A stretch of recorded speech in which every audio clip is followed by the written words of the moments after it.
Okay, we'll start our post-duel press conference, and joining us now is the driver of the number 50 Pit Viper Sunglasses Chevrolet for TMT Racing, and that is Kaz Grala. Raced his way into the Daytona 500 on Sunday. Kaz, how does that feel? Oh, it's a relief, I can tell you that. I thought for a while there that we weren't going to make it and squeaked by just on the last lap. I made a mistake early, sped on pit road. Shouldn't have had that happen, and barely came back. We were running some fast lap times in that line towards the end, and I knew we were going to be close. I thought we might have a chance at catching him, and the timing was just right. Right on the last lap, we got to him, got by him, and that's what we needed to do to make the 500. So, I mean, this is huge for the Money Team Racing, huge for Floyd, for Pit Viper. This mattered a lot to us. There really was no option but to make this race. So we squeaked in by the skin of our teeth, got the hiccups out of the way, and hopefully have a smooth Sunday. Excellent. Well, congratulations, Kaz. If you have questions for him, please raise your hand. We'll get you a mic, and we'll start up here in the front. Ulysses, if you want to. Oh, Amanda's got one. We'll go to Tim and then Luis. Nope, sorry, Tim. There you go. Tim Packman, Pub Table Racers. Talk about the swing of emotions from the pit road penalty, because I was listening to you on and then when you were passing Yaley at the end, you realized, holy crap, I'm going to make it here. I went from puke to puke, puking nervous to puking excited at the end. I was worried as we rolled by him on that last lap. I didn't know if he was going to try something, try to like block, shoot down in front of us. There wasn't a hole for him, but I was worried about whatever he might try, because you got to try. That's all we did, and that was a relief. When we were catching them, I could see with like 2 laps to go, I'm like, I think we're going to get there. I really think we're going to get there. I couldn't even believe it, but it worked out. So, yeah, huge relief. I was still asking on the radio even after the check, and I'm like, are we in? Are we sure? Was that definitely the last lap? Are we definitely scored ahead? And luckily we were. So really, really thrilled right now. Disappointed in the mistake I made, but at least got that out of the way. Figured out my dash. That was my first time working with this dashboard tonight, so not going to have any issues with that going forward, hopefully. So, yeah, really excited for the team, no matter what way we got in. But hey, if I was going into the night saying we're going to make it, I'd at least want to do it in an exciting fashion. So it was that more exciting than I wanted, but it was exciting. Luis Torres, the podium finish.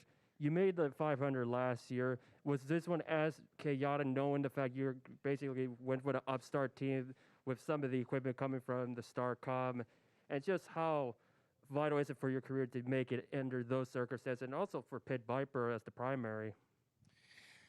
I mean, this was definitely way more hectic going into the weekend, because we truly started from scratch. We actually didn't get any hardware from StarCom Racing, so this was truly all brand new, fresh, next-gen stuff, and we had about a 30-day period to try to put the car together. So it was hectic going into it. Colleague Racing last year had everything buttoned up. They're an existing team. It was a lot easier, so pretty much turnkey, came here and raced.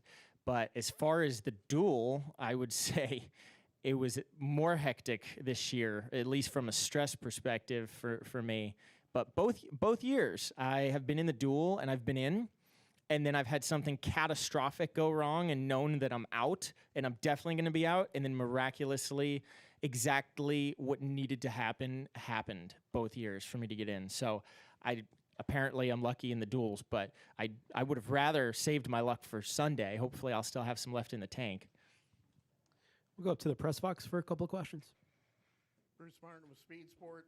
Kaz, how long after you got the penalty did you actually think that you were sunk, that your chances were over? And then how quickly did you recover from that?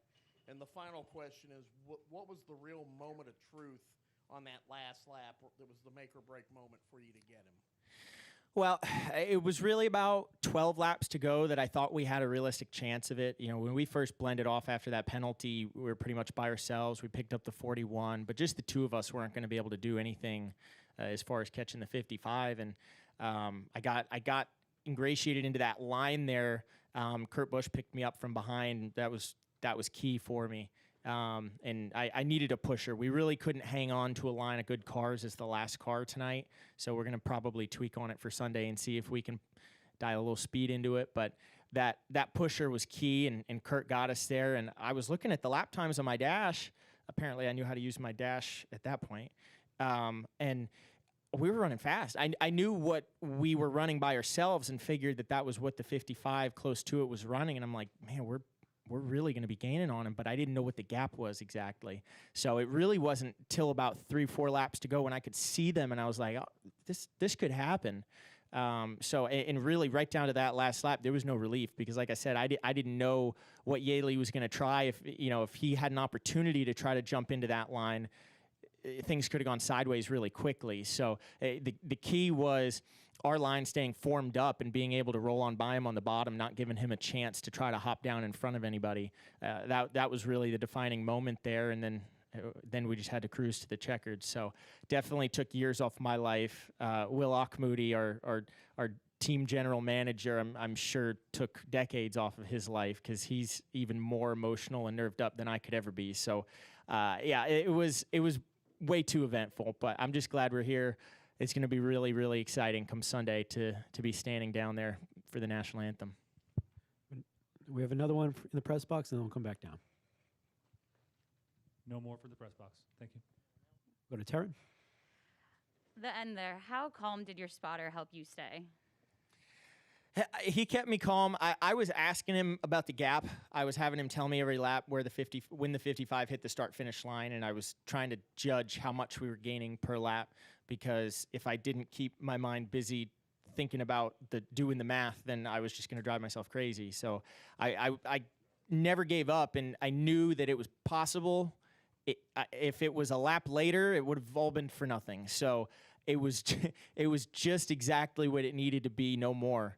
But he definitely kept me calm. I've got a new spotter up on top. His name's Joe White, and I haven't worked with him before, but he did an excellent job in the duel, did everything I needed him to do. Would have been easy to get worked up in anybody's position on our team after speeding on pit road, and he stayed dialed in, even keeled, and definitely helped me keep my head in it.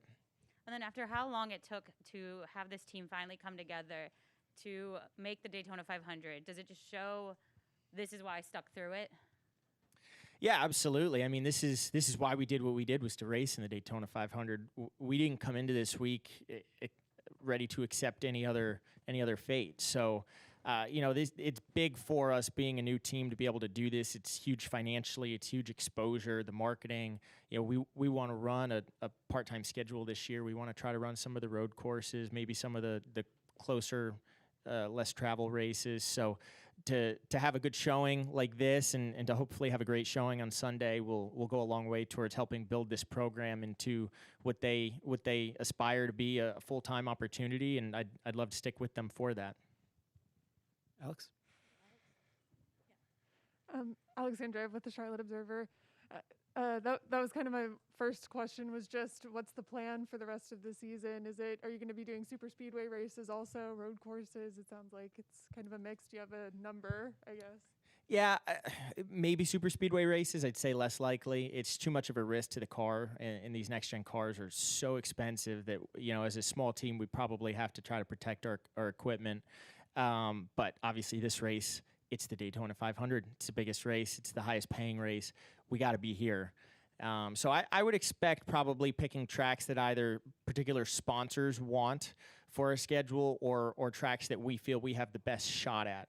I feel like road courses are very possibly our best chance, simply because there's fewer of them. We'll be less behind the 8 ball of the other teams that are running full time. For us to go to a 1.5 mile race, we'll probably be many races behind in data of the other teams. So, we've got our eye on trying to do the road courses. I love COTA. I'd love to do COTA. So that's one we've got circled that we're hoping to do. And I know we've picked up some sponsorship for that race already, and we're looking to close that out, get the car full, and be out there, keep building this program. And then what's Floyd Mayweather like as a team owner? Is he planning to be here, I guess, too, for the 500s? I don't have official confirmation on it, but that is the word on the street, is that he will likely be here on Sunday. He was with us on the grid via FaceTime before the duel. He was so pumped up about it. He was ready, jacked up, and really confident in us. So that was a cool pep talk to get, not one that I've ever gotten before. So definitely a cool moment for us, and having that validation that he's excited about this program. And I can promise you, coming out here to a sold-out crowd on Sunday, I don't think anybody could be on this property and not feel that energy and be excited.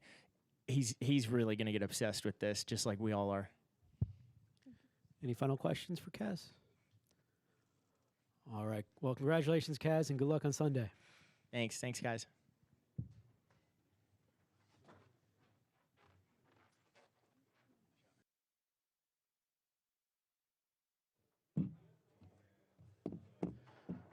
Okay, we are joined now by the winner of the first duel race tonight, and that is Brad Keselowski. Brad, with the race going on right now, we'll go right to questions. So if you have one, please raise your hand, and we'll get you a mic. And we will start with Kelly. If you would just want to go ahead and holler, Kelly, you're close enough. You're good. Hey, Kelly.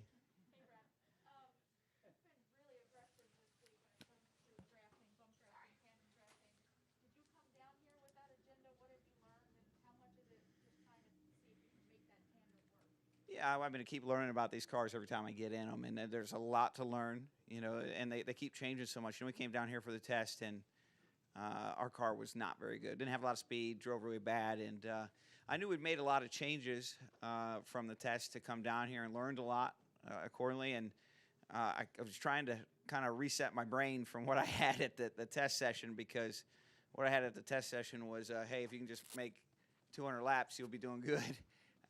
So we made some good changes, Matt McCall and the team did, and I think I needed to put those to the test for sure. Yeah, go ahead.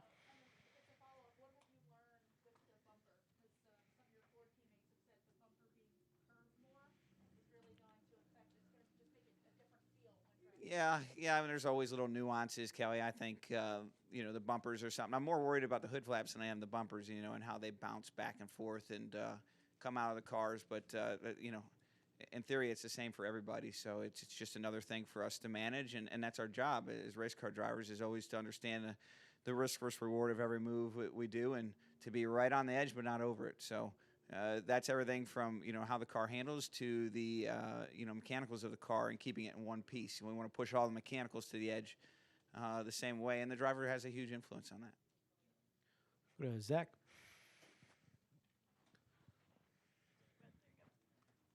Zach Sterniel with frontrunner.com. Brad, I'm two questions. One, I'm curious if it was a benefit for you guys to only have 4 cars at the end in that little pack there, and you were able to kind of slingshot there for the lead. What was that a benefit of having just a small group of cars there? Yeah, I mean, it certainly didn't hurt. I mean, if there had been more cars, I don't think I would have done anything different. But the risk proposition was a lot lower when you have that many cars, because I think if it didn't work, I was going to finish 4th. So that didn't hurt for sure. And the second, I was curious if there was any kind of spark of emotion or anything, seeing the 2 car behind you coming across the line right behind you. No, not particularly. I'll go watch it on TV though, and maybe it will then. Thanks. In the moment, I just want to win, so I don't have a chance to be sentimental. We'll go to Jenna and then Dustin. So I was hey Brad, congratulations. Thank you. First of all, how's that feel? It's just really good, and it's just so important. There's a lot of guys and gals on my team, that never won a race before. The company hasn't won a race in 5-6 years now, 5.5, something like that. And that's any kind of race. So it's really important to get that winning habits built up, and the only way you can really do that is to go win. So that builds confidence in each other, and builds expectations, and not just the expectations were already there, it's probably the right word. It builds a reality that those expectations can happen. So, we had a really poor showing at the Clash, and we needed something to offset that, and this is a great offset for that. So, do they get accustomed to believing they have a car capable of winning the Daytona 500? Well, they should, yeah. That should be what comes out of today. The 500 will be a lot different than this race. I think the big thing we're noticing is as the pack increases, the cars change pretty dramatically. And then, of course, on the 500, you'll have the hotter temperatures because it'll be during the day. The good Lord willing, it doesn't rain on us, which looks pretty good for that. So that'll be a whole different set of circumstances that we'll have to adjust to. But I think I've got a really solid team. Most of the team is from the one car last year, and they're built on a really strong foundation, and this is something to just keep going from. And sorry, apologies, I have one more. You said you don't really have time to get sentimental, but there is this element with your father. Do you give it thought, Yeah, I haven't yet. Somebody asked me in Victory Lane, and I had my girls with me, and we were doing the hat dance, and so I didn't get to think about that. But yeah, it was special. We did get to put the decal on right before the start of the race. Ron Drager from ARCA, he had decals made and asked me if I wanted to run one. I said, hell yeah, and came in right before the start of the race and then put it on the car. So, I told my dad last year, because I knew he was pretty sick, and his prognosis was he wasn't going to make it through the summer. I said, Dad, we're going to win the Daytona 500, and he saw how that went. So it's it's bittersweet that it didn't happen while he was still alive, but still glad it's some success. Go to Dustin, then Bob, and then upstairs. Dustin Long, NBC Sports. Why did you make the move with 4 to go as opposed to waiting? Well, because last year in the 500, I ended up in a wad down here. Not that I was okay with that, but I figured maybe I wouldn't end up in a wad with 4 to go. I thought maybe my push would be a little more handleable. Is that a right word? Handling? But handleable, something like that. Where's Nate Ryan, damn it? Manageable, thank you, manageable. And so I got a good push from Chase Briscoe. It was just the right amount, not too much, and then I was able to just, kind of block all the lanes, and my spotter TJ did a good job to manage that for the next, was it 2 or 3 laps? That honestly can't remember how that all played out, but it was perfect. Also, some drivers mentioned they were kind of a little surprised that typically when you go single file here, everybody goes up top, and everybody stayed to the bottom, and said they even noticed it in practice a little bit. Is that something you notice? Is that a quirk, or is that just, is that something that might play into Sunday, or No, it definitely conditions? will play into Sunday, Dustin. The cars are built symmetrical, and last year's car was built asymmetrical. And so this car is built symmetrical, and specifically how that affects it is when the cars were asymmetrical, the side draft off the right side was really, really sensitive, and the side draft off the left side was not sensitive at all. Well, was minimally sensitive. And so you never wanted to kind of expose your right side. And if somebody got underneath you, you could, come back down and grab their right recorder panel and just stop them. And so that naturally created this, kind of gravitation towards the top lanes at a lot of the plate tracks. With this car being symmetrical and that not being the case, I think the racing will be significantly better because that high lane freight train won't be there. And I felt like early in the race, I was behind Ryan Blaney for a while early in the race, and I was ready to go. And he stayed calm, which was smart on his part, I guess. But he stayed calm, but I felt like we could have pushed and made the second lane work. But I think all of us wanted to get through that pit stop and stretch our legs out and take it from there. We're going to Bob.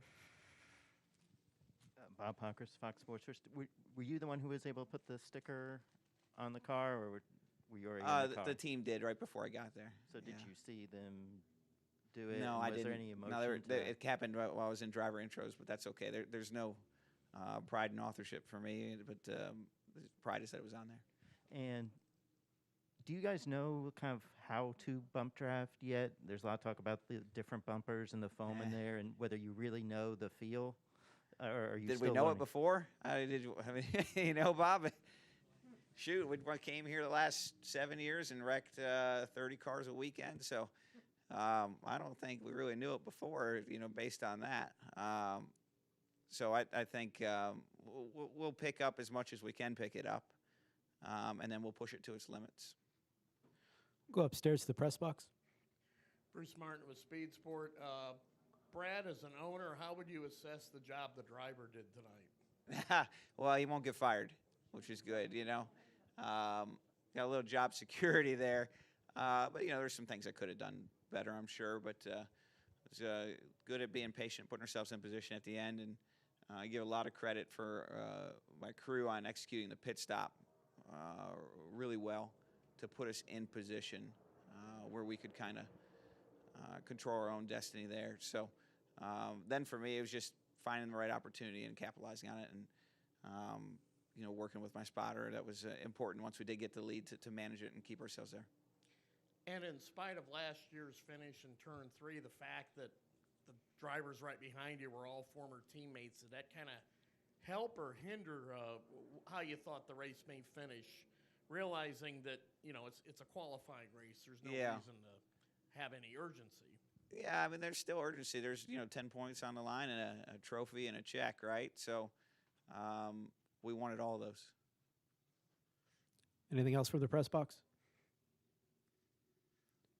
Nothing else from the press box. One back here, I think. Thank you. Mark? I can hear you, Mark. Go ahead. Mark Carroll, PRN. Brad, you talked a moment ago about, winning mentality. How do you establish and what's the balance for a team that has struggled to say it's about winning?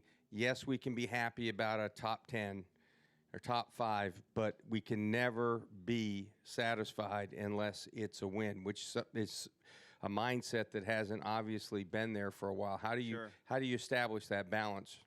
I just, for now, it's setting the bar really high, Mark. It's having people that hold those same beliefs, surrounded by them, and then executing around them. It's pushing in every way and every day, not accepting less than our maximum potential. And I think that's what we saw today was our maximum potential. So there's a really good group of people here. We've assembled a great team kind of in the dark, and now we get to show it. Dustin Albino, JC.com, here in the middle, Brad. Your brother actually pointed this out on Twitter, but there was a moment where it was you, Briscoe, Cindric, Blaney, Reddick all in the top 5. Yeah. Obviously, it's like a reunion tour. Obviously ties to the truck team. Like, did you notice that? Or No, I didn't. Any significance? No, I mean, I'm getting in the car. I'm just, you don't have a chance to think about that. And honestly, I can only see one in front, one behind anyway. So, no, that's cool. That was kind of had ourselves our own little duel, didn't we? But I'm really happy for each one of them and their success. And I played a role, but it was pretty small.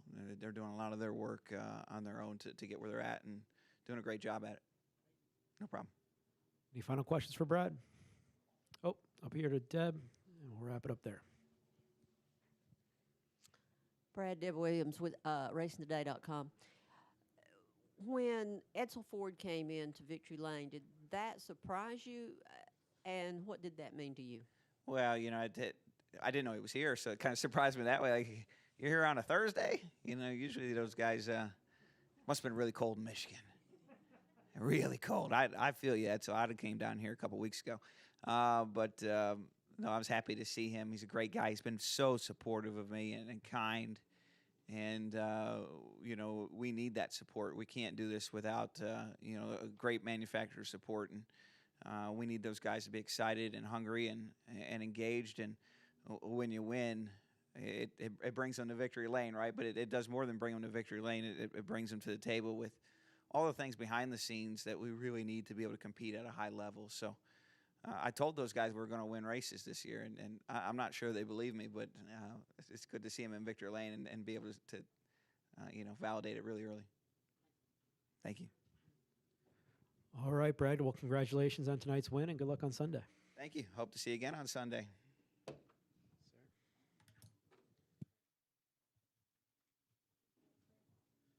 think he's going to call in. Are you doing it live in there? Oh.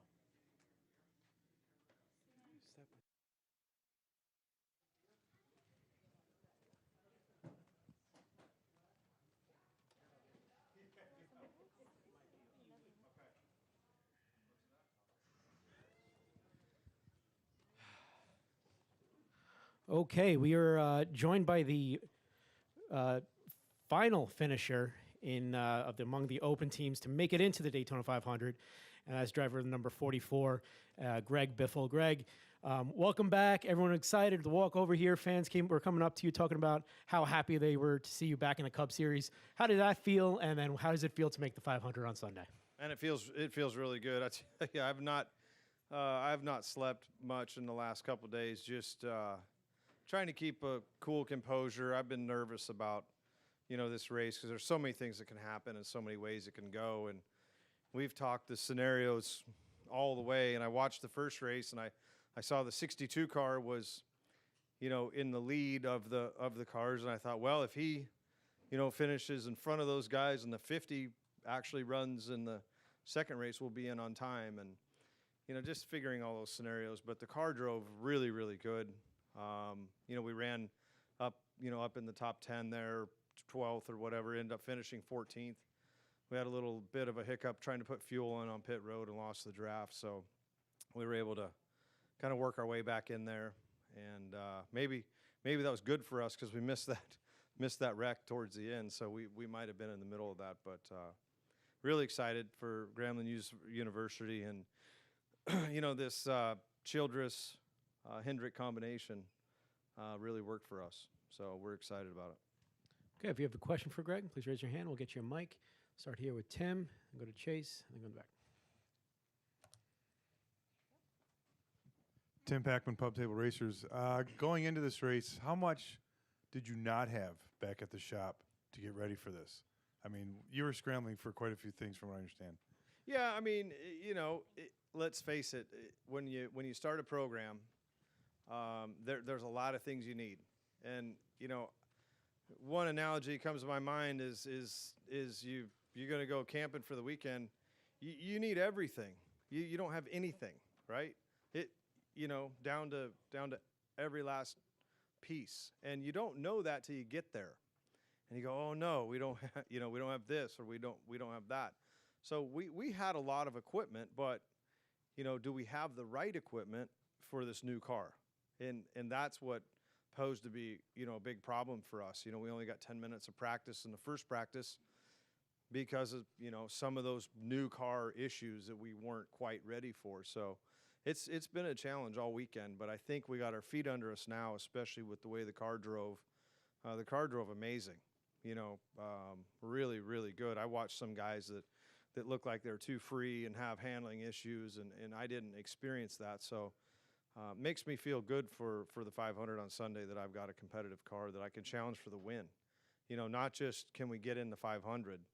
When I was running 10th there and, foaming at the mouth, looking at the lead, I was like, I know I can't. I'm just going to stay in line. I'm not going to be a good boy right now. But anyway, it's been a challenge for us all the way around. Go to Ken. Hey, Greg, if I read your stats right, your first Cup win was here in 03 in the summer race. You That's must correct. have thought at that time, you must have thought you were probably going to win here quite a bit yet again. But that leads into the main question is, knowing Jack's record here with the Roush team, how does it strike you as odd that he swept the Twins here tonight, that, given his lifetime frustration with plate racing? Yeah, I'll tell you what, I really, I was headed down to the victory lane to congratulate those guys. I've got a long relationship with them, and I'm really, really happy for them. But they told me I was going to the media center, so here I am. But I'm excited for those guys. And am I surprised? Not particularly. They've got Jimmy Finning. They got a smart group of people. I know Brad came in there and made some changes, maybe brought some people with him. And also plate racing is sort of, right place at the right time as well. And I'll tell you what, Brad, I watched the first race. I don't know how it went down on the second race, but Brad drove his butt off to get that position, and made some moves. So they did a great job, and I'm really happy for them. Go to Chase, the black shirt there. Chase McCabe, Chasing Checkers Radio, 102.5 The Game. You haven't been full-time for a while, and I know a lot of the veteran drivers were curious about this car. Is it just curiosity of how the new car will drive that kind of led you to want to do this? What was your motivation to come back? I think the opportunity to drive good equipment was intriguing. It was an RCR build with a Hendrick engine. So that was an intriguing thing for me to come back. Obviously, the new car, I want to see, what they're about, what they drive like. And be honest with you, I've been talking with John for a couple of years about, putting a program together. So it's ironic that it just came together last minute, and this happens to be the car. Because potentially it could have been last year, but I'm glad it came together when it did. Jenna? You're the oldest driver in the field, and Villeneuve. Are you sure? Well, Villeneuve said that he was, and then you got added, and he was annoyed because now you are. So I don't know if is it a badge of honor? Do you feel like the oldest driver in the field? After that 150-mile race, I do, because I was so nervous the whole time. It wasn't tiring. It was just, wearing on your, you're sitting there calculating like a computer over and over and over and over, and where's he at, where's this, and what lane am I in, and make sure I, don't make any mistakes, and looking at the dash like there's something I could do if anything happened. But I guess, I feel like I've got, as good opportunity as anybody, and I feel like I'm in a position that, I didn't know, being, not to say dysfunctional, how this team came together so late and we're kind of an underdog, but now on the racetrack, that's a different story. It wasn't until tonight that I feel like I've got an opportunity to win the 500 for sure. I mean, there are 40 other guys, 39 other guys do, but I really feel like I do. So, but yeah, badge of honor, sure. Good. You just handed a mark there, Jenna. Hey, Greg Mark along with AP. With that said, you've seen so many guys walk away and not come back. Does it make you feel like pump your chest out a little bit that, hey, I still got this, I can still do this? I mean, were there ever doubts? It's not like you walked away from racing. No, and that's what I said in 16 when I walked away is, to be honest with you, I was tired of running in the position we were running.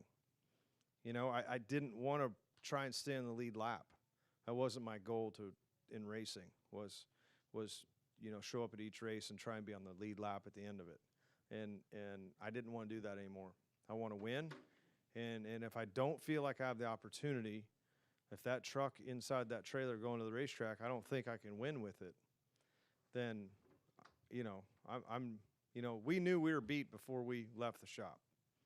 And I'd had enough of that, So unfortunately, that's when I decided to walk away.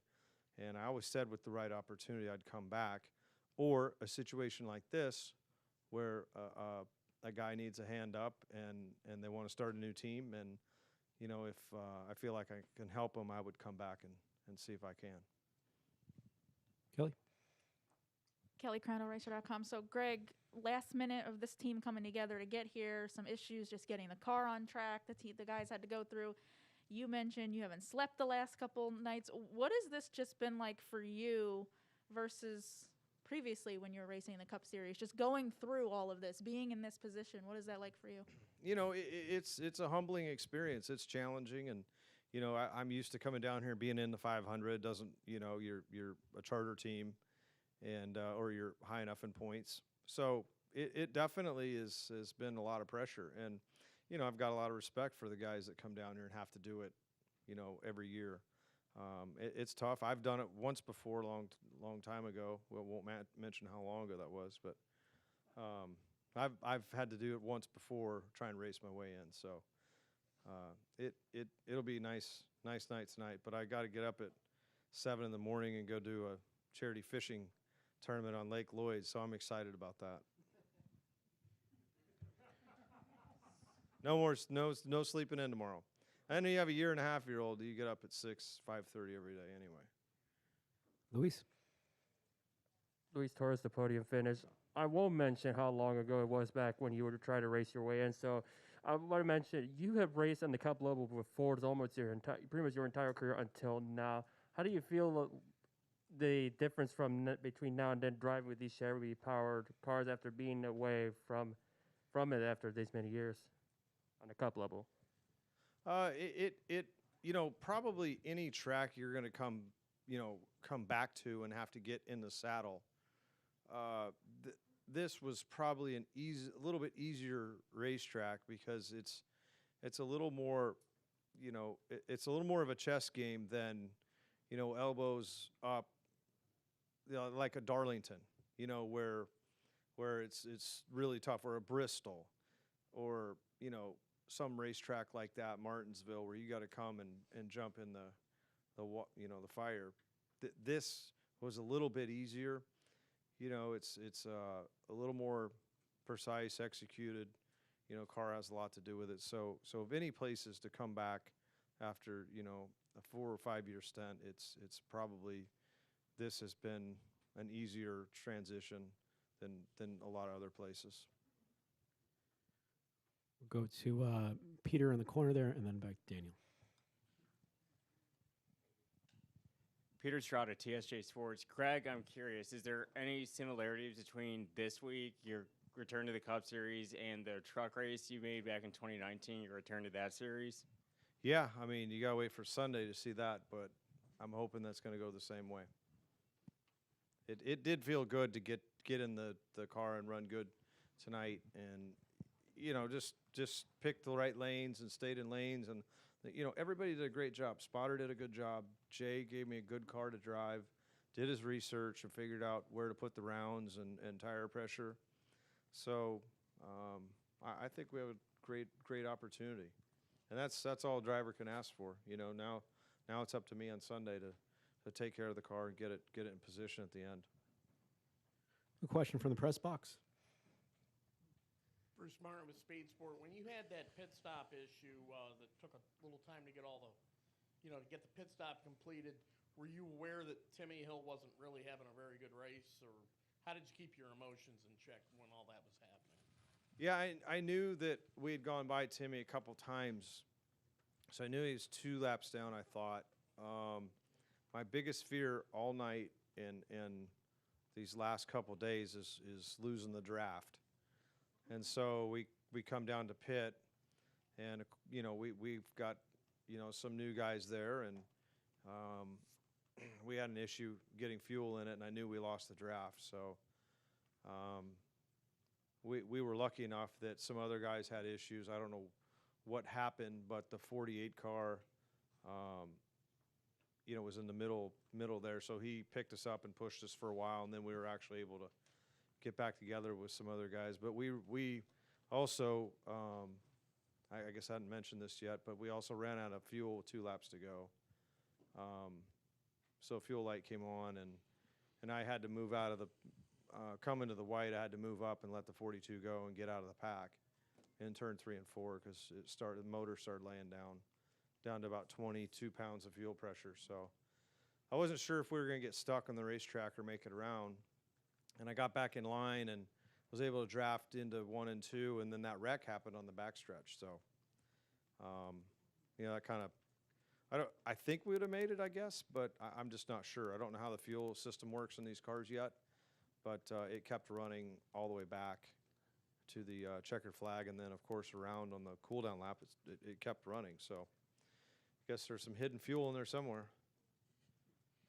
You have another one up top, and then we'll go to Daniel. Jim Utter, motorsport.com. Greg, you've probably mentioned this in the past, but how do you see your role with this organization, and what is your commitment towards whatever they end up doing this coming season? Well, I think the important thing will be that we've got to have cars that are capable of running competitively at the racetrack. That's the most important thing. I certainly don't want to come and run 38th and try and stay out of the way. That I've already done that before. So at different times in my career. So if we can get a program put together, get the proper alliance with some teams, get some help, which I have to say Chevy and RCR and Hendrick have been a huge help to this team so far. And I know there's other Chevy teams that could maybe help as well. So it's really up in the air. It really depends on. I know it's difficult to get cars and parts, so every team's facing that. So it's kind of a waiting game, wait and see. And I'm willing to, continue to try and help them if we can put the right program together. We'll route up down here with Daniel. Daniel McFadden, frontstretch.com. Greg, I mean, earlier you said at the end of your time with Roush, you got tired of leaving the shop and knowing you had already lost. I'm wondering, from your perspective, like, what led to that downturn for Roush, and what's it like for you seeing your former team make some history tonight, sweeping the duels when they'd only had one duel win ever before tonight? Yeah, I mean, like I said, I'm so happy for that organization. I still have a ton of friends there. I talked to Jack for probably 20 minutes in the garage. I respect Brad's decision to go over there and try and help that organization become part owner. That was a huge risk for Brad to leave and go take that on. And I think it's great for those guys. They needed that. And, we were on, after Carl left, or after Matt left, and then after Carl left, we were on a path that, we needed an influx of something to get, to change the course of the organization. And, we were just doing the same thing every week with hoping for a different result, is what it boiled down to. And we just couldn't bend the needle, and there was just no evidence that was going to change in the near future. And so that's sort of, when I talked to him about, just doing something different. Thank you. Well, thank you, Greg. Congratulations, and good luck on Sunday.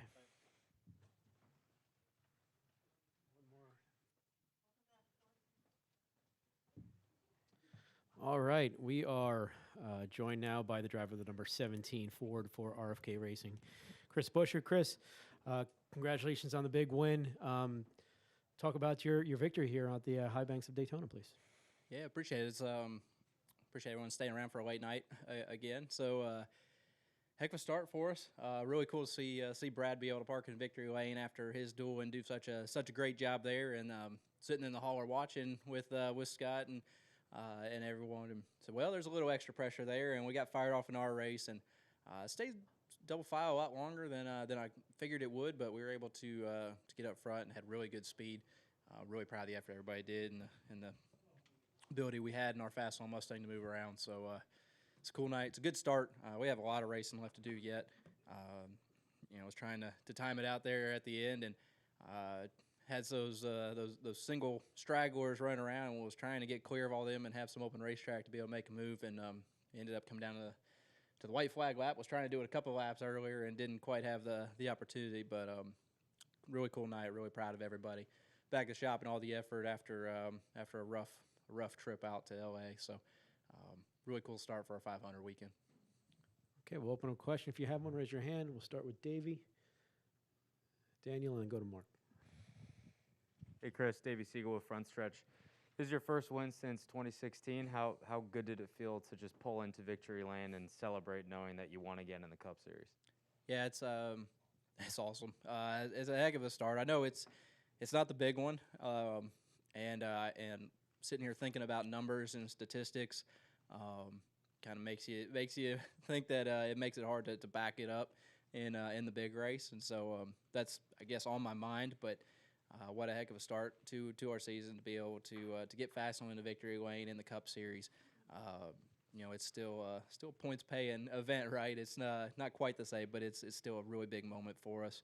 It's cool to see Jack smiling real big. I'm sure he was in there with the sixth group as well. But just a really neat feel, a really cool start.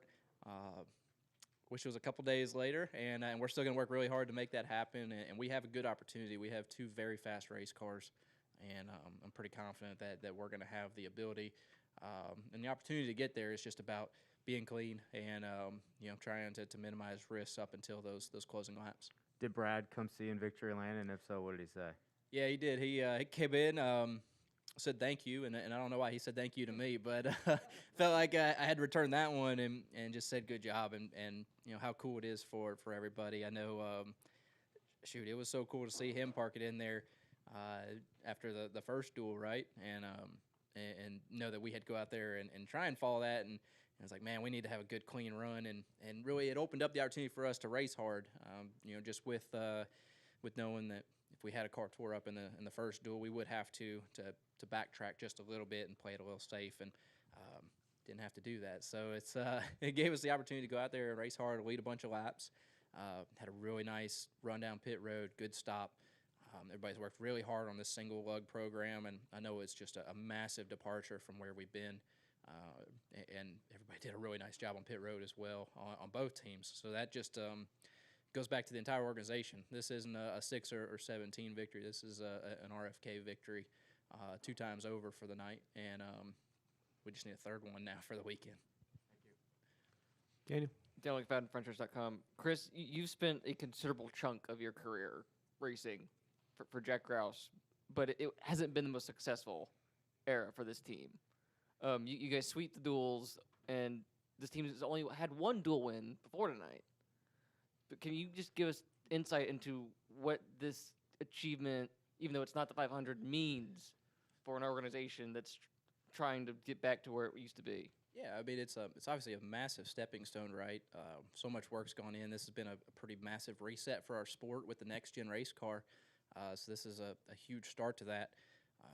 Probably don't have enough time to go through the story and talk about a lot of the beginnings, but Jack is the one that gave me my big shot into professional motorsports, and signed on to go ARCA racing with the Rouleau brothers through help from Roush Fenway at the time, and when I was almost 16, and at the time Roush was dominating, right? It was 8-9 wins a year. Battling for championships. It was really big moments watching that happen, and the level of excitement for me to be a kid from Texas signing up to go race for that organization was through the roof. And we were able to have some good success in the ARCA series and get a championship there. And as we transitioned into the Xfinity side of things, we had some of our success there, and it was good, and we had a championship.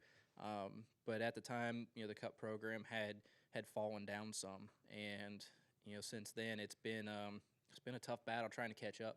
Some of it's from no testing, not having that ability as race teams to catch up. It's not so bad when you're ahead and they take it away, but trying to play catch up without the ability to have that extra track time.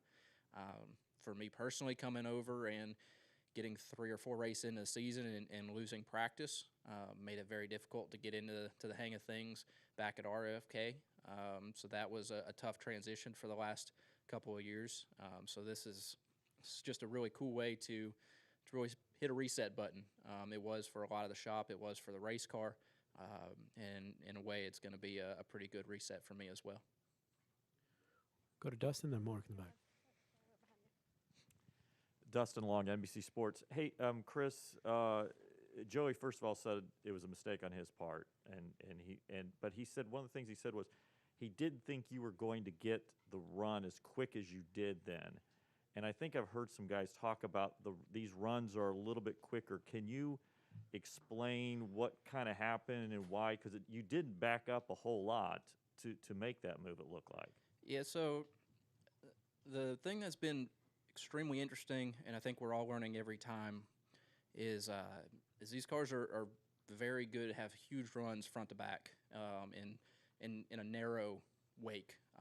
But when you get side by side, it stalls you out aggressively, and it didn't take. I mean, we had a line of 4 of us in a single car that we passed on the top, and then on the bottom, it slows us down. And so, yeah, there's not this. It stalled us all out. It stalled our whole line out. But as he had a little bit more gap ahead, we had that run moving forward up to him in that single file and was able to pull down the hill some. And it's a race at the end of the day. I don't want it to happen that way, and I definitely hate it did. You look back at it, and if I was in that position, we all know our situation on cars and where we're at.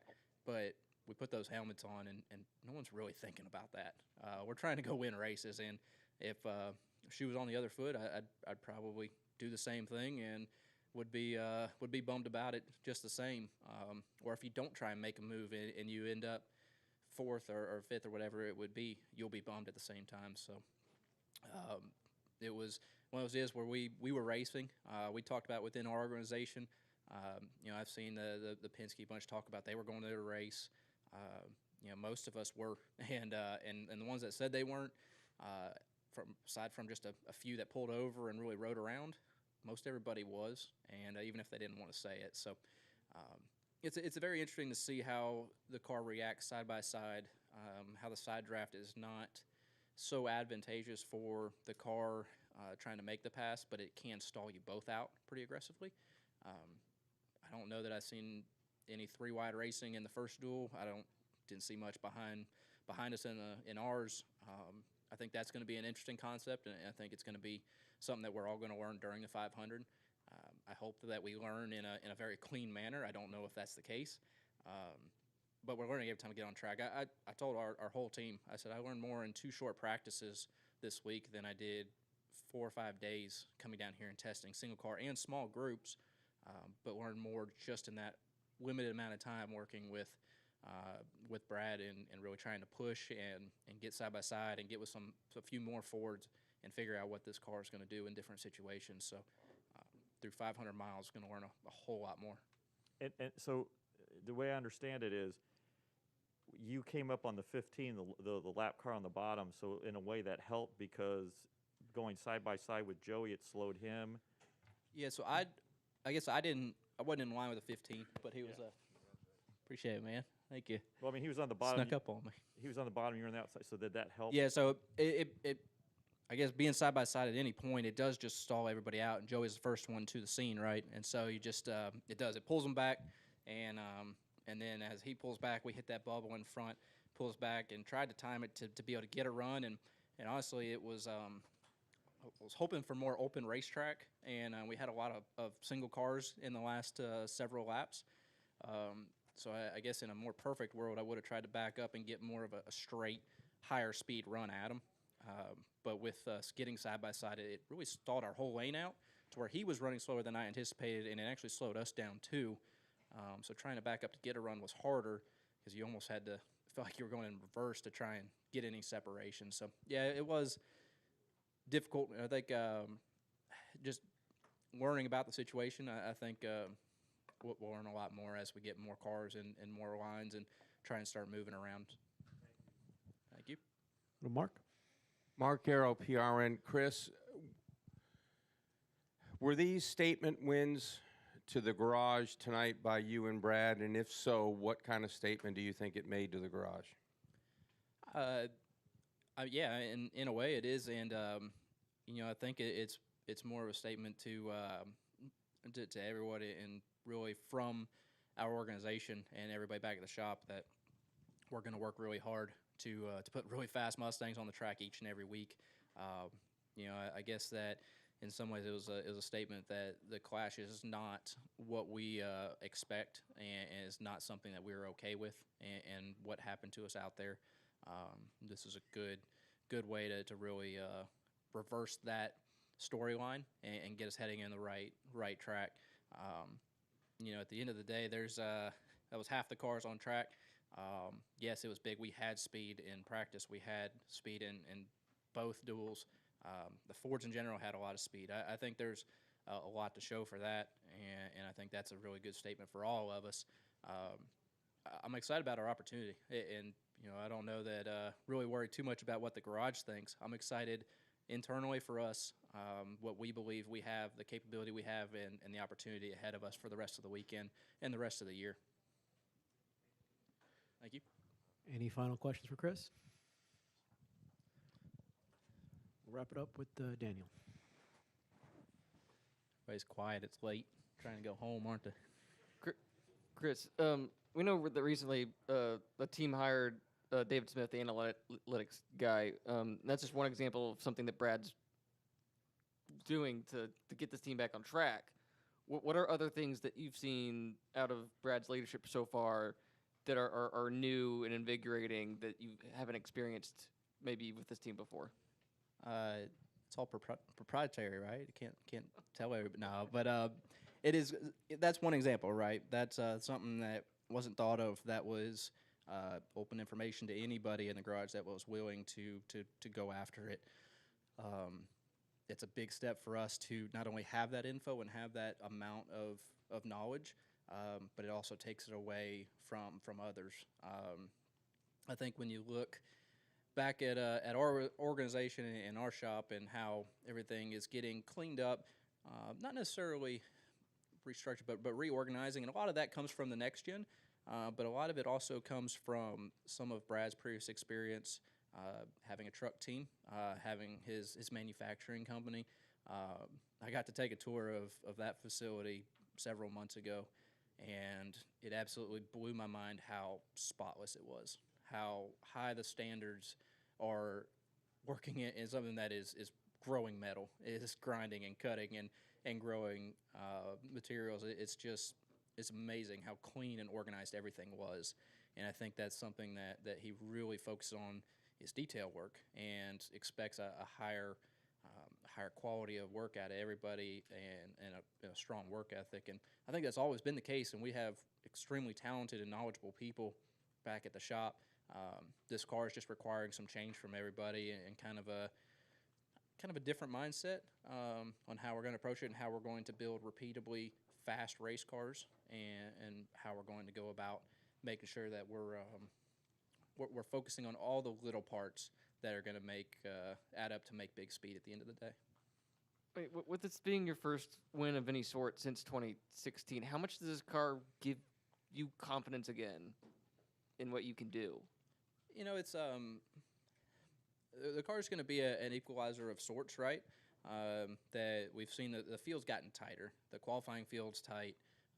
When we've gone testing, it's been tight. You still have a lot of the cream rising to the top, right?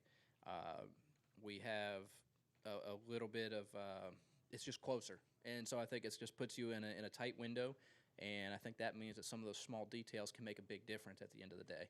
So it's something been looking forward to. I've been in a lot of the tests for this car for our organization.